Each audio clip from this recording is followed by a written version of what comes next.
Hey everybody, Spy here.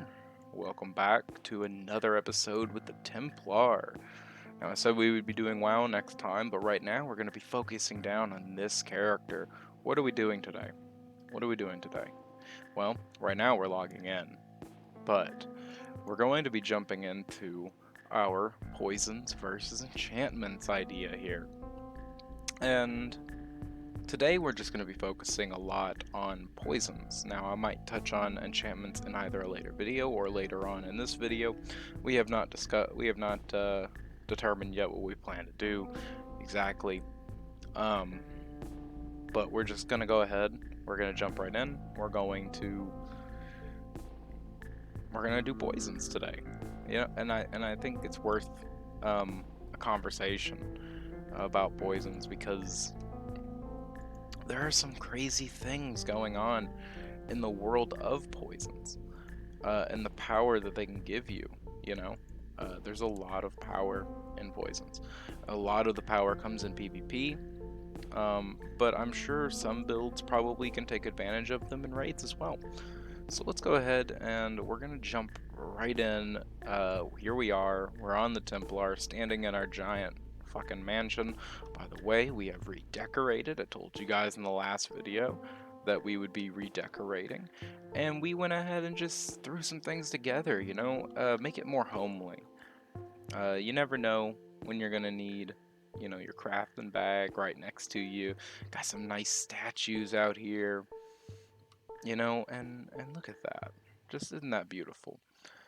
We've got these lanterns, and here is our big ass table I made out of a plank and stones. These are really cheap to buy, by the way. You can buy them at almost any trade good vendor. I know, right?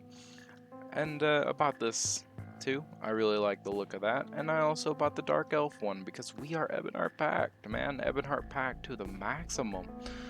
And I know this isn't supposed to be a housing guide, but I kind of just wanted to show off, the new area that we'll be in for the next while here. Got ourselves our bed or coffin, vampirism, and and while at the same time, I'm gonna jump on down here, and we got our uh, we got our little guy down here. He's fucking pitter pattering around in our doggo. Look at our big old horse here, just big stallion, isn't he? At the same time, where is our little bunny? We have a little bunny running around as well. Here he is. There he is. All right, so let's just jump into it now. We've spent enough time talking about all this other things, and we're gonna jump into what's important about poisons. Um, well, a lot of them gain a lot of benefits. You're not gonna get anywhere else really. Like, especially if your class is lacking on them. Because see, this class here, we've already talked about, all this, but we have a lot of slows, but we don't have a lot of other things going on. Templars are pretty universal, and all classes are as well in ESO, but it's good to have that just, running around with you. So let's look at our poisons here, and then we're gonna talk about the poisons I use. And we're also going to talk about some enchantments that you can buy out in the world easily for very little gold. And some of you guys may not know about this, and they can be they can be pretty beneficial to you. I'll also show you how to make some poisons, as well as just other things as well. And let's just jump into it. So these ones you're going to pick up most of the time out in the world. The cloudy damage, health poisons, um, and they're okay. They're good poisons. They're not bad poisons. They're not my preferred, and there's a reason why, and it's because they're not as good as the ones you could make. You could pick these out in the world, but don't ever really make these. That's my opinion. Hindrance implies reducing movement speed by 40% for 5.7 seconds, 10-second cooldown. That's half uptime essentially on the cooldown, and applies 20% on light attacks, heavy attacks, and weapon abilities. That's all poisons, by the way. All poisons will be on your light attacks, heavy attacks, and weapon abilities. And let's talk about damage health. That's another one you can make or find out in the world. It's a bit better than these ones up here, personally, I think, but it's not by much. Let's talk about damage magic poison. Increases the cost of your victim's magic abilities by 10% for 11 seconds, 10-second cooldown. That is massive. Remember, everybody, fuck spellcasters. Here's where we are. This is what we're gonna do to these goddamn sorcerers out here who are trying so hard to beat us. Remember, we are the tanks. We are the damage dealers, and we're not gonna stand for these sorcerers out here. We're gonna talk about damage stamina, however. I know. We just talk shit about sorcerers, but remember, wardens can also give you a bit of hell, especially if they're a stamina build. This one's going to increase the cost of their abilities by 10%, and then also inflicts minor vulnerability, increasing damage your victim takes for 5%. 2.4 seconds, and also the stamina is 6 seconds, 10-second cooldown. Not bad. I think all of these are 10-second cooldowns. I'll state otherwise if they're not. Drain health poison. Drains the health from your target, dealing 1200 poison damage and restoring 1200 health to you over the next 3 seconds or so. Drains stamina from the target and increases the cost, and restores stamina to you. Another way to keep yourself rolling. Now, this is a huge thing. It's entrapping poison. Immobilizes your victim for 3.5 seconds. That's a root. I mean, there's no reason to not have a root. And increases the stamina cost. So if they try to break that root, they're going to take 10% more stamina cost. Fuck yeah, man. And here's Hindrance again. This one's just a slow instead of an immobilize. I kind of like to have an extra slow hanging around. And this one here, Maiming Poison. Applies minor maim, reducing the victim's damage by 5%, drains health, and restores it to you. Now, Prophecy, draining poison. This one will inflict minor uncertainty to the target, grants you minor prophecy. This is going to reduce their weapon and spell critical by 1300 and increase yours by about the same. This one here is spell draining.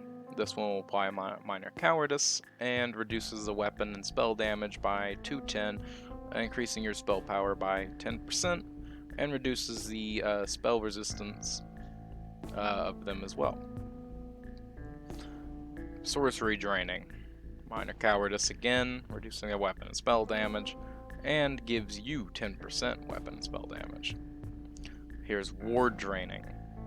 Reduces the target's spell resistance, and increases yours by 1300 for the next couple seconds, and reduces the physical resistance and increases your physical resistance for the next 3 seconds.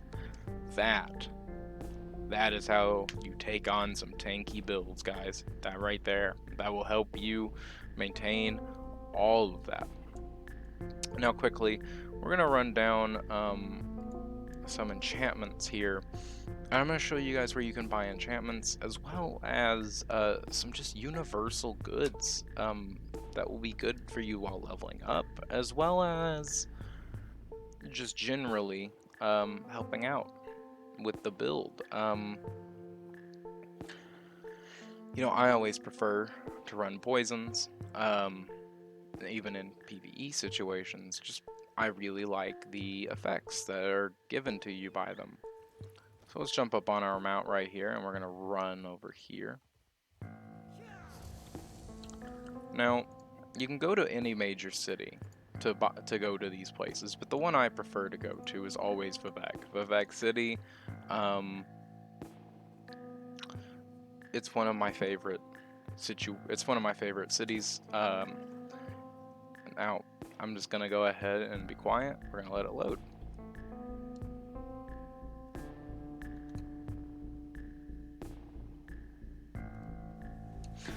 Alright, here we are in Vvardenfell. We are standing outside of Vivec City. We're gonna run inside. Like I said, this is kind of a poisons guide, but it also is talking a lot about what I like in poisons, and where I think a lot of this build that I talked about in my recent build guide benefits from a lot of these poisons. So here we are, we're standing here. let these NPCs load in, but let me show you right here where you can make most of these poisons as well.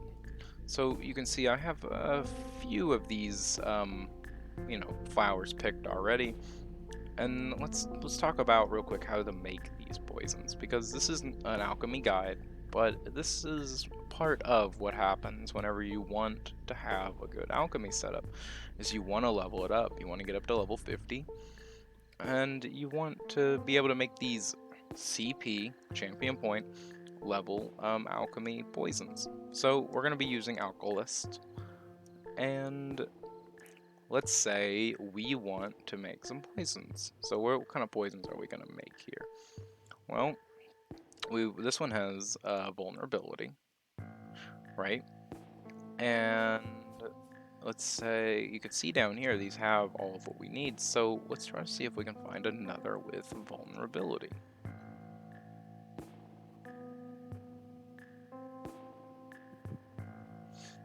So we're not able to find another one with vulnerability.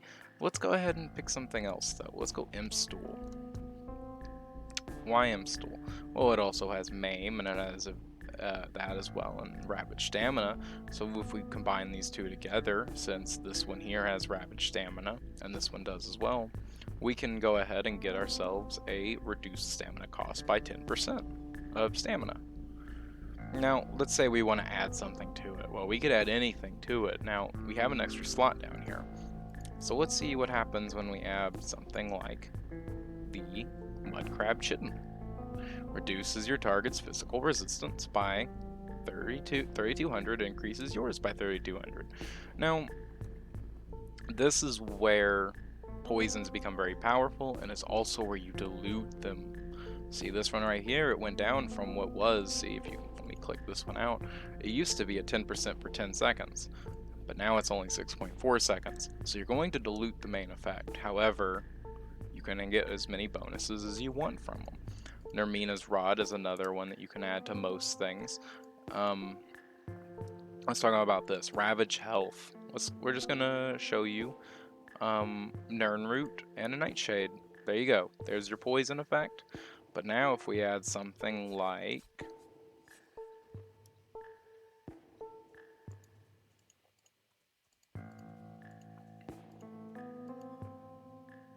let's add something like Nermina's Rot. Nermina's Rot here will marks your victim, permitting you to see them while stealthed. So not only will we be canceling any stealth that they can do for the next 3.5 seconds, but we're also going to be doing is making them unable to stealth as well. See, this is a good poison to be using against those night blades and situations where they're invisible.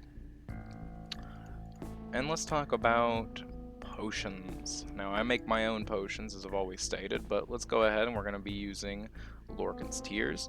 We're going to add Restore Health, and let's say this one here. So that one actually restores health, magicka, and stamina. This will restore our magicka by 7,500. And this will also grant us Major Intellect, which increases our magicka recovery by 30% for the next 35 seconds. It's a 45-second cooldown. And I always make these for myself.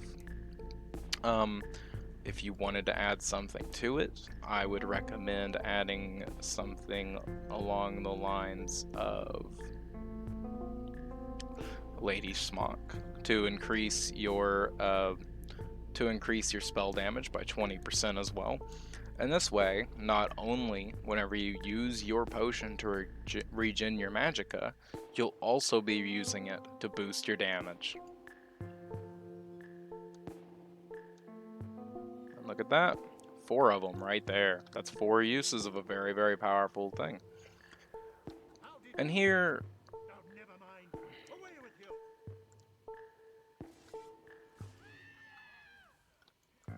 Oops. Well, better get out of this. We're gonna put this in the bloopers reel.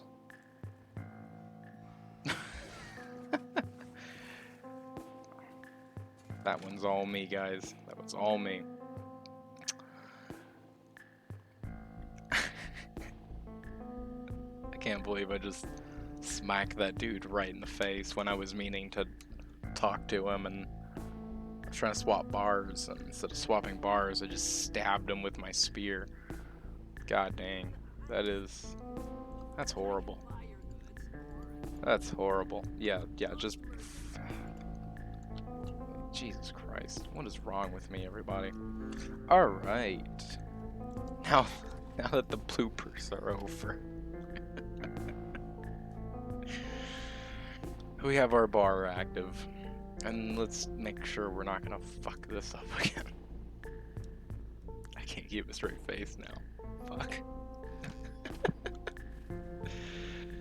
Oh, let's make sure we... Alright, we got it.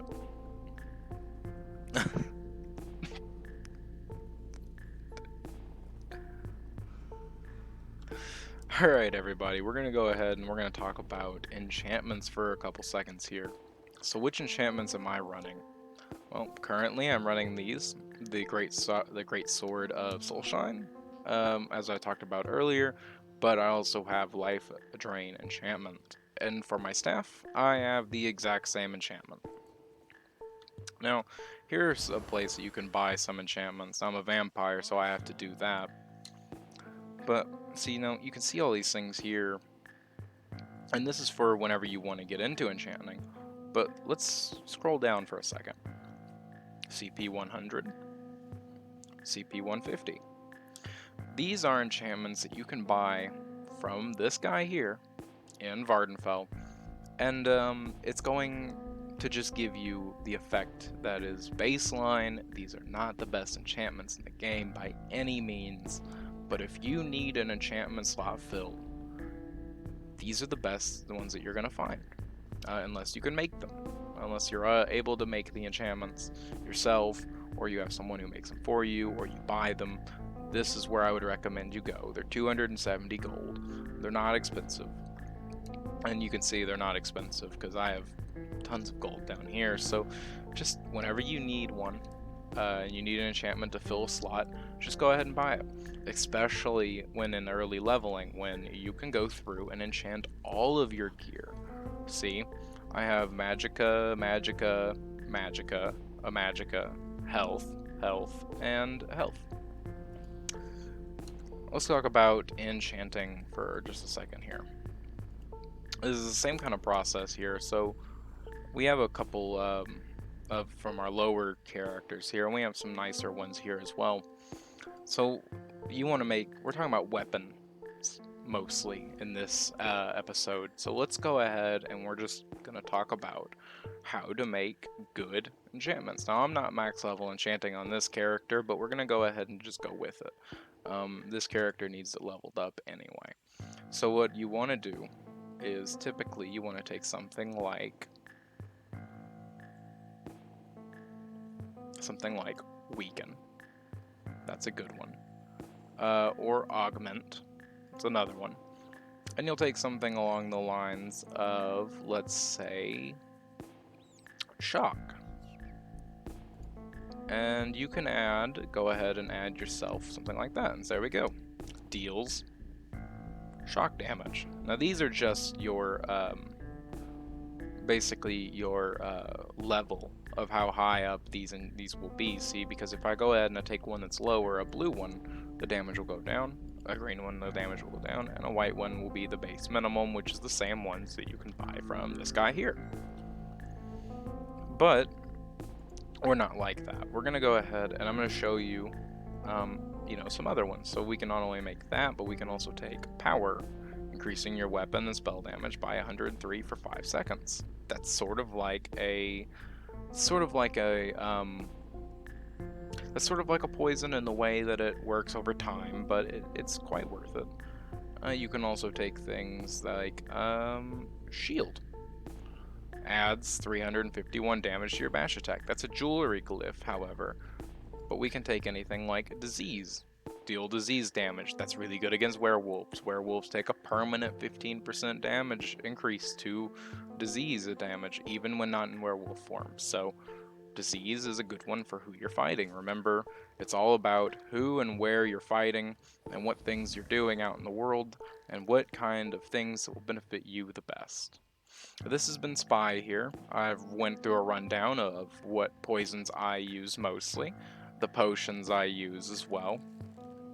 And then we also showed you guys here how to not only use Alchemy Station and where to get the effects you need from them, but as well, if you chose to run with your enchantments, you can go to this guy and buy your base enchantments, or you can come here and use the enchanting table to further your research in the arcane arts.